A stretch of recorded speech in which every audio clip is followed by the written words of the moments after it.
ओम नमः शिवाय। आपके अपने चैनल शिव भक्ति 0.2 में आप लोगों का स्वागत है। आज का कथा में सभी भक्तों का स्वागत। भगवान श्री कृष्ण और श्रीमती राधा रानी के कृपा आपके समस्त परिवार पर बना रहे। हम कल की कथा सुनने के लिए आप सभी भक्तों का बहुत बहुत आभार। भक्त का प्रेम अगर सच्चा हो तो भगवान उसके ये नंगे पांव दौड़े चले आते हैं। इसलिए पुराणों में स्पष्ट रूप से यह बात लिखा गया है कि भगवान हमेशा अपने भक्तों के बस में ही रहते हैं। और वही बात जब कन्हैया पर हो तो फिर कहना ही क्या।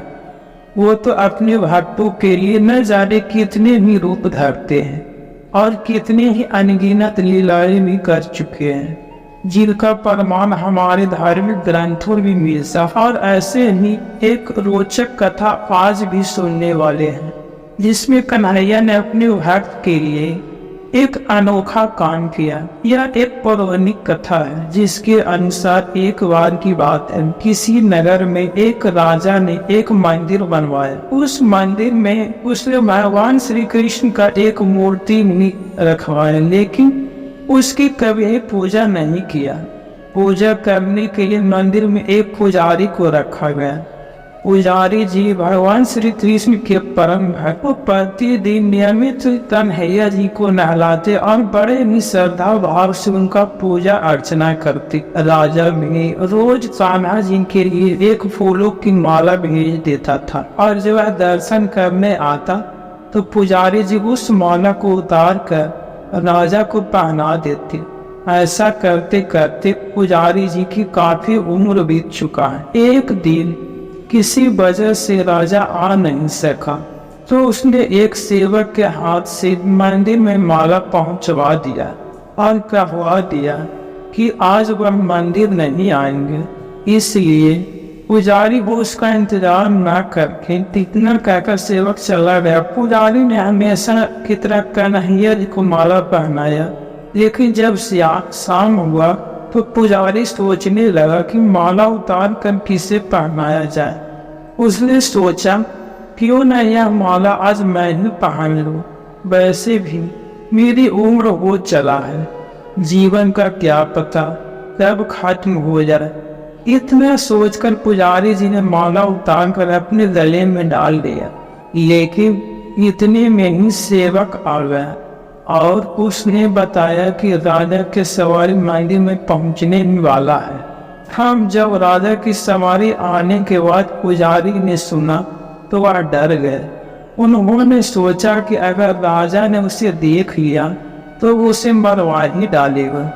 आनंद फानंद में पुजारी जी ने अपनी माला उतार कर वापस कन्हैया जी को पहना दिया।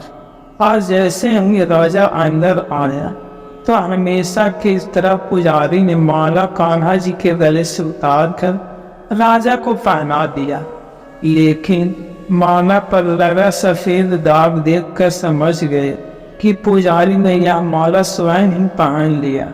बस फिर क्या था, राजा क्रोधित हो उठे और उन्होंने गुस्से में पुजारी से कहा माला पर सफेद बाल कहाँ से आया था। राजा की बात सुनकर पुजारी डर गए और बोल पड़ा ये तो कन्हैया जी का बाल है। अब तो राजा और भी क्रोधित हो गया, क्योंकि कान्हा तो भगवान है और भगवान के बाल सफेद कैसे हो सकते हैं। इसलिए राजा ने उसे कहा कल श्रृंगार के समय राजा खुद आएंगे और देखेंगे सचमुच कान्हा जी के सफेद बाल हैं या फिर पुजारी झूठ बोल रहा है।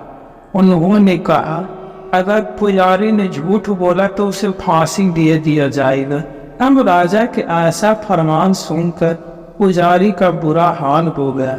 उसने सोचा अब क्या करे, कहाँ जाए, अब तो उसका मरना तय है। तब रोते रोते वह भगवान के शरण में पहुंचा और उसने कहा हे केशव, मुझसे झूठ बोलने का अपराध तो हुआ है, लेकिन अगर हो सके तो उसे क्षमा कर दे और राजा से उसकी रक्षा कर।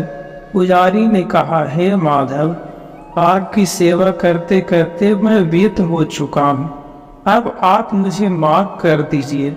दोबारा ऐसा गलती नहीं। नहीं कहते कहते पुजारी की तब आंख लग गया और उसके आंख तब खुला जब सुबह हो चुका था। उधर सुबह होते ही राजा भी आ गया और कहने लगा, आज कान्हा जी का श्रृंगार वह खुद करेंगे। ऐसा कहकर जैसे ही राजा ने कान्हा जी का मुकुट उतारा तो देखा कि श्री कृष्ण के सारे ही बाल सफेद। राजा को फिर भी यकीन नहीं हुआ। उसे लगा कि फांसी के डर से पुजारी ने ही बालों को रंग दिया होगा। अब राजा ने सोचा क्यों न कन्हैया जी का एक बाल तोड़कर देखा जाए।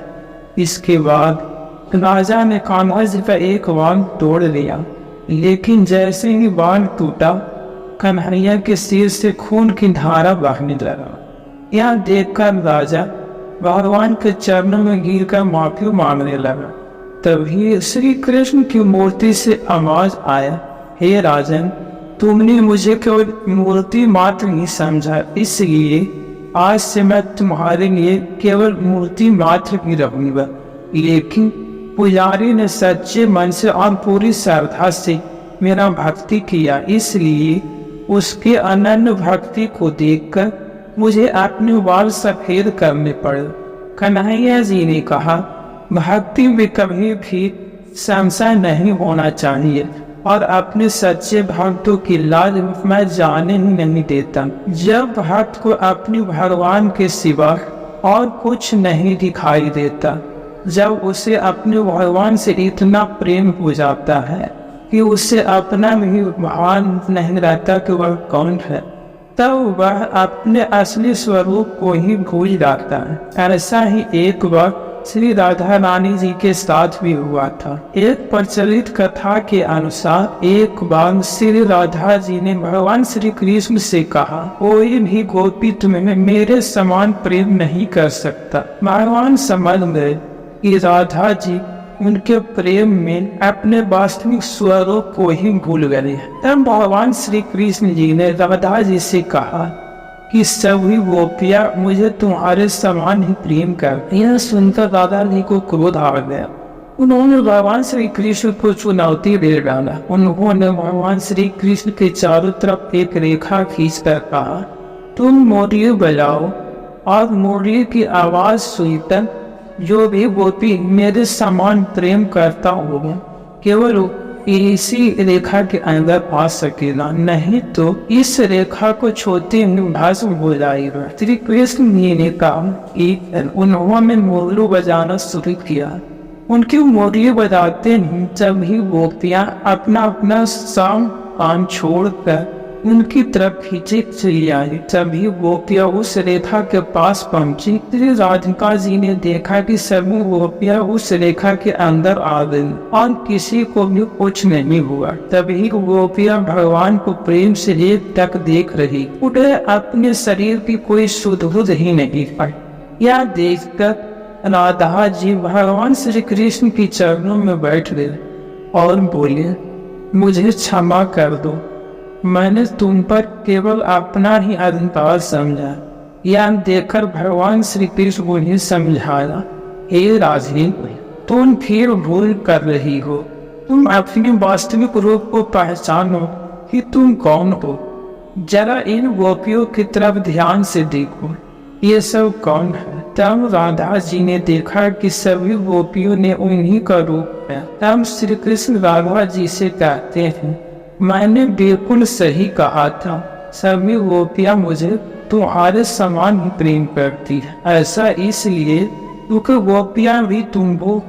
इस धरती पर इतने रूपों में आई हो। भगवान ने राधा जी के एक सहेली ललिता की तरफ इशारा करके कहा, यह गोपी अपने आप को ललिता कहती है, लेकिन वास्तव में देखो कौन है। राधा जी ने देखा कि ललिता ने भी उन्हीं का रूप है।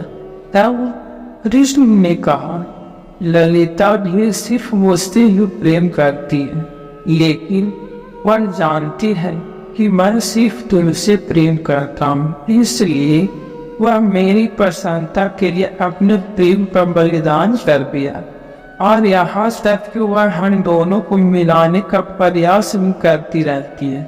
यह त्याग, समर्पण और निष्काम भक्ति प्रेम के ही रूप है, यानी तुम्हारे ही रूप है।